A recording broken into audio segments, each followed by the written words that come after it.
کہ ججز نے یہ بھی کہا کہ کیا یہ اتنی غربت یا اتنا یہ ڈالر کا اوپر چلا جانا یا اتنا عدم استحکام کیا یہ ہم عدالت نے پھیلایا ہے؟ آپ کے سیاسی عدم استحکام کی وجہ سے یہ ہو رہا ہے اور ہم اس کو طے کریں گے فوری طور پر، کیونکہ ملک کو ریاست کو اس طرح چھوڑا نہیں جا سکتا۔ جی ہم نے یہ جو کیسز تھے اس سے قبل سپریم کورٹ آف پاکستان میں جب 1 جولائی کو اس کیس کی سماعت ہوئی اور عدالت کی جانب سے 17 جولائی کے ضمنی الیکشن کے نتائج کے بعد وزیر اعلیٰ پنجاب کے دوبارہ انتخاب کا معاملہ جو ہے وہ طے کیا تھا، تو اس وقت بھی ہم نے یہاں پر یہ دیکھا تھا، یہ محسوس کیا تھا کہ شاید چیف جسٹس آف پاکستان یہ سمجھتے ہیں کہ ان کی جانب سے جو 7 اپریل کا جو فیصلہ تھا خود نوٹس کیس کا، جس میں ڈپٹی اسپیکر قومی اسمبلی کی رولنگ کو غیر آئینی قرار دیا گیا تھا، اور اس کے بعد جس طریقے سے ہم نے دیکھا کہ ملک میں سیاسی اور آئینی بحران آیا، اکثریتی جماعت نے پارلیمنٹ سے استعفے دے دیے، اس کے بعد جس طریقے سے اجلاس چلے 4-4 5-5 MNAs جو ہیں وہ اجلاس میں شریک ہوتے تھے، جس طریقے سے قانون سازی ہو رہی تھی، یہ ساری وہ چیزیں تھیں جس کے بعد کیسز کے اندر ہم نے چیف جسٹس آف پاکستان کو یہ دیکھا کہ شاید وہ اس چیز کو کسی نہ کسی جگہ پہ خود کو بھی اس کا شاید وہ ذمہ دار سمجھتے ہیں۔ انہوں نے شاہ محمود قریشی جو وائس چیئرمین بھی ہے پاکستان تحریک انصاف کے، ان کو بھی یہ باقاعدہ طور پہ کہا کہ آپ پارلیمنٹ میں واپس آئیں،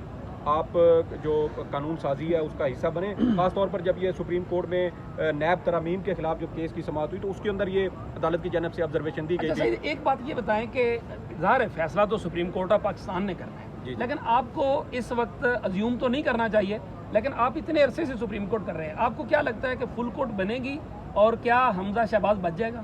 دیکھیں جو مائنڈ تھا وہ چیف جسٹس صاحب نے اپنے ریمارکس میں دے دیا ہے۔ اگر حکومت کو یا اس حوالے سے کوئی ریلیف ملنا ہوتا تو وہ جب پہلے وقفے کے بعد دوبارہ سماعت شروع ہوئی 5 بجے کے قریب تو وہ اسی وقت مل جاتا۔ اس وقت عدالت نے کہا کہ آپ میرٹ کے اوپر دلائل دیں، اگر اس وقت کسی قسم کا کوئی ریلیف کی توقع تھی تو وہ اس وقت تھی۔ اس کے بعد ہم نے دیکھا کہ جو حکومتی وکلا ہے ان کے پاس ڈپٹی اسپیکر پنجاب اسمبلی کی رولنگ کو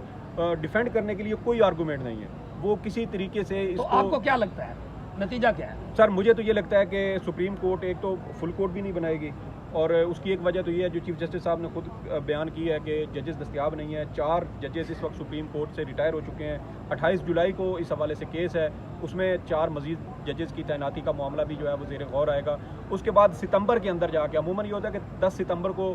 سپریم کورٹ کی جو موسم گرما کی تعطیلات ہیں وہ ختم ہوتی ہیں، اس کے بعد پھر ایک فل کورٹ ریفرنس ہوتا ہے، نیا عدالتی سال کا آغاز ہوتا ہے۔ تو ستمبر تک آپ دیکھیں کہ اگر اس طریقے سے یہ سارا سیٹ اپ اسی طریقے سے چلا، وہ ٹرسٹی وزیر اعلیٰ ہے اور کوئی بڑے وہ فیصلے لے نہیں سکتے، تو سب سے بڑا صوبہ 12 کروڑ آبادی ہے تو اس کو اس طریقے سے چھوڑا نہیں جا سکتا۔ اس لیے مجھے لگ رہا ہے کہ شاید جو پرویز الہی ہیں وہ ان کو بحال کیا جائے، کیونکہ انہوں نے 186 ووٹ لیے تھے، تو شاید یہی سپریم کورٹ۔ ہمارے ساتھ شاکر عباسی صاحب موجود ہیں اور آج یہ حکمران اتحاد کی پریس کانفرنس میں بھی موجود تھے، اور وقتاً فوقتاً جو ہے وہ مریم براہ راست نام لیتی ہے شاکر کا، لیکن اس کے باوجود جو ہے وہ بعض اوقات شاکر صاحب جو ہے وہ ایسا سوال کرتے ہیں کہ پھر وہ دیکھتی رہ جاتی ہے، پھر بعد میں بھگتنا پڑتا ہے۔ کیا شاکر آج وہ جو مریم نے ایک ٹرم یوز کی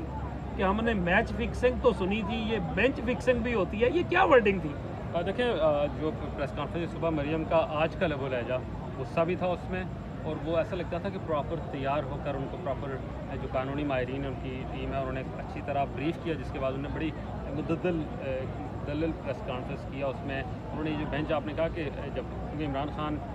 کرکٹ کی ٹرمز میں بات کرتے ہیں تو انہوں نے کہا کہ اسی ٹرم میں انہوں نے کہا کہ میچ فکسنگ تو ہم سیکھتے ہیں دیکھتے آئے ہیں، لیکن یہ بینچ فکسنگ ایک نئی ٹرم آئی ہے۔ میں سمجھتا ہوں جس طرح بھائی نے کہا کہ پنجاب کا 12 کروڑ کا ایک صوبہ ہے اور اس کو اس طرح سے اس کی جو گورننس ہے اس کو ہالٹ پہ نہیں رکھا جا سکتا۔ یقیناً عدالت کو کسی جانب آج فیصلہ کر کے اٹھنا چاہیے تاکہ وہاں جو ایک انسرٹنٹی ہے، جو ایک سیاسی بحران ہے، وہ کسی پاسے بہرحال کیونکہ اس فیصلے سے یہ تو نہیں کہا جا سکتا ختم ہو جائے گا، بڑھ بھی سکتا ہے، لیکن کسی حد تک وہ کسی پاسے لگے۔ لیکن دوسری طرف آپ اگر پریس کانفرنس دیکھیں صبح کی اور پھر ایک حکمران اتحاد، اگر ملک میں 50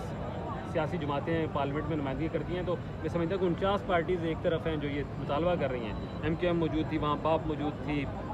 مینگل صاحب کی جماعت موجود تھی، Maulana Fazl ur Rehman, People's Party, Muslim League, name it, کوئی بھی جماعت جو ہے وہ یہ مطالبہ کر رہی ہے۔ ایون آزاد اراکین بوتانی صاحب نے یہ کہا کہ میں بھی اس کے حق میں ہوں کہ ہم سب کو وہاں جانا بھی چاہیے اور سپریم کورٹ کو چاہیے۔ یہ بات آپ نے کہا ہم سب کو وہاں جانا بھی چاہیے، بوتانی صاحب کو بھی ہم نے یہاں دیکھا، اور بھی کوئی ارکان، مریم، مولانا، شہباز شریف، زرداری تو خیر باہر چلے گئے، بلاول، یہ مین قیادت کیوں نہیں آئی؟ اس کی وجہ کیا ہے؟ اور پھر آپ نے ایک اور بات کہی کہ غصہ تھا، کیا مایوسی بھی تھی؟ میرا خیال ہے غصہ اور مایوسی اس طرز میں ہے کہ جو لاہور میں جتنی بھی اس کی سماعت ہوئی اس کیس کی، اس میں بھی ریمارکس اس طرح سے ججز کا جو مائنڈ باہر آ رہا تھا، تو اس سے انہیں کوئی زیادہ امید نہیں ہے کہ اس بینچ سے انہیں کو فائدہ ہو سکتا ہے، اس لیے وہ لارجر بینچ کا کہہ رہے ہیں. لیکن جب تک پریس کانفرنس جاری تھی یہی امید تھی کہ سارے آئیں گے، لیکن اسی پریس کانفرنس کے دوران جب یہ خبر آئی کہ عدالت نے یہ کہہ دیا ہے کہ سیاسی رہنما نہیں آئیں گے، تو ان کا یہ انہوں نے اس کو ایسے ایزیوم کیا جیسے مزید بائسڈ اپروچ ہے عدالت کی، انہوں نے ہمیں آنے سے، حالانکہ ایسا نہیں تھا. تو اس کے بعد یہ فیصلہ کیا کہ جو اپر ٹیئر ہے، جو مین قیادت ہے وہ نہیں آئے گی، لیکن سیکنڈ ٹیئر جو قیادت ہے وہ یہاں آئی سونی. لیکن سوال صرف میں یہ کہنا چاہ رہا ہوں کہ نہ حمزہ شہباز امپورٹنٹ ہے، نہ پی ڈی ایم امپورٹنٹ ہے، نہ کوئی اور تحریک انصاف امپورٹنٹ ہے. امپورٹنٹ یہ ہے کہ یہ اس ملک کی سب سے بڑی عدالت ہے، اور اس کے اوپر اس کی ایک پٹیشنر جو ہیں یا جو یہاں انصاف چاہتے ہیں یا جو یہاں ایک اپنا مقدمہ لے کے آئے ہیں، انہوں نے عدم اعتماد کیا. اور جب ججز پر عدم اعتماد ہے تو چیف جسٹس صاحب نے فروری میں چلے جانا ہے، نئے چیف جسٹس نے آ جانا ہے، اس عمارت نے، اس ادارے نے یہاں رہنا ہے. تو اس کی سینٹیٹی کو، اس کی تکریم کی خاطر میں سمجھتا ہوں کہ اگر آپ فل کورٹ نہیں لا سکتے تو آپ لارجر بینچ 6 8 10 بینچ ججز کا بینچ بنا کر جو بھی فیصلہ کریں، تاکہ اس فیصلے کی ایکسیپٹنس پورے پاکستان میں ہو. جو اس وقت تک اس ججز پہ اعتراض کریں ان کا اعتراض بھی ختم ہو، اور اس سے نہ صرف اس عدلیہ کا اور احترام بڑھے گا بلکہ عوام کا اعتماد بھی اس پر. بالکل ٹھیک، بالکل ٹھیک. آپ نے علی شیر صاحب، میں جی سعید بھائی اس میں بات کرنا چاہتا ہوں. جیسے ابھی شاکر عباسی صاحب نے کہا کہ مریم کی جانب سے عمران خان کو لاڈلا قرار دیا، اس سے پہلے بھی وہ یہ ٹرمز استعمال کرتی نہیں ہے. لیکن اگر ہم عدالتوں کو دیکھیں تو ان عدالتوں سے ہمیشہ شریف خاندان نے جو ہے وہ ان کو بینیفیشری وہ رہے ہیں، ان عدالتوں سے ریلیف ان کو ملا ہے. پاکستان کی تاریخ میں پہلی بار نواز شریف کے لیے مختصر مدت کے لیے ان کو ضمانت پر جیل سے رہا کیا گیا، 8 ہفتوں کی ضمانت دی گئی. یہ ریلیف ان کو سپریم کورٹ آف پاکستان نے دیا. اس کے علاوہ پاکستان کی ہسٹری میں شاید یہ نواز شریف وہ پہلے شخص ہیں جن کو عدالت نے، جن کی زندگی کی گارنٹی مانگی. حکومت وقت کو، جو میڈیکل بورڈ تھا، ان کو یہ باقاعدہ طور پہ مجبور کیا گیا کہ آپ نواز شریف کی زندگی کی ضمانت دیں. کوئی شخص کسی کی زندگی کی ضمانت نہیں دے سکتا. وہ یہاں سے ریلیف لے کر، ان عدالتوں سے ریلیف لے کر بیرون ملک گئے. 2.5 سال سے وہ وہاں بیٹھے ہیں، اور پھر انہی ریاستی اداروں کے خلاف انہوں نے، آرمی چیف کے خلاف، DGISI کے خلاف انہوں نے تقریریں کی. یہ جو مریم جو آج بینچ فکسنگ کی بات کر رہی ہیں، ان کو میں کہتا ہوں کہ یہ شاید یہ بات کرتے ہوئے ان کو سوچنا چاہیے، شرم آنی چاہیے کہ انہی عدالتوں سے یہ ضمانت پر ہیں. عدالت نے ان کو، ان کے والد کی، بیمار والد کی تبارداری کے لیے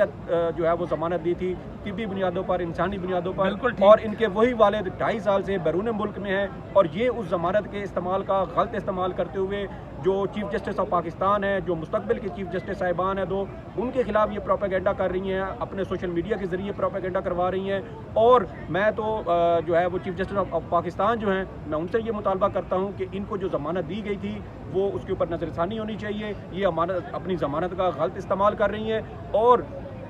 ضمانت کا غلط استعمال کرنے پر، کیونکہ یہ عدالت سے یہ سزا یافتہ جیل ساز مجرم ہے، اس لیے ان کی ضمانت منسوخ کی جائے تاکہ ریاستی اداروں کے خلاف پروپیگنڈا نہ کر سکیں. سعید صاحب کی آپ نے رائے سنی، ظاہر یہ ان کی رائے ہے. اور لیکن اگر میں بات کہوں ان دونوں بھائیوں کی جو گفتگو ہے، اس کو اگر میں سم اپ کروں، نچوڑوں، تو صحیح اور سچی بات یہ ہے، یہ سارے ہی لاڈلے ہیں، یہ نظام کے لاڈلے ہیں. عدالتیں ان کا خیال کرتی ہیں. شیریں مزاری کا کیس ہو، مریم نواز کا کیس ہو، عمران خان کا کیس ہو، ہر کسی کے لیے پیمانے جو ہیں ان کے لیے الگ ہیں، پاکستان کے عوام کے لیے پیمانے الگ ہیں. اور عدالت بھی آج جو یہی کہہ رہی ہے کہ آپ کے سیاسی عدم استحکام نے ڈالر کہاں پہنچا دیا، غریب آدمی کو کہاں پہنچا دیا، ریاستی ادارے، ریاستی نظام کہاں رک گیا، اس کا انجام کہاں پہنچ رہا ہے. اس لیے سچی بات یہ ہے کہ یہ طبقاتی نظام جو ہے، طبقاتی نظام انصاف جو ہے، اس کو ختم کرنا ہوگا اور ایکویلٹی لانا ہوگی. تبھی جا کے یہ سپریم کورٹ آف پاکستان کا ترازو جو ہے وہ زیادہ ریپیوٹیبل، زیادہ رسپیکٹڈ ہو سکے گا. اسی کے ساتھ مجھے دیجیے اجازت. اللہ حافظ.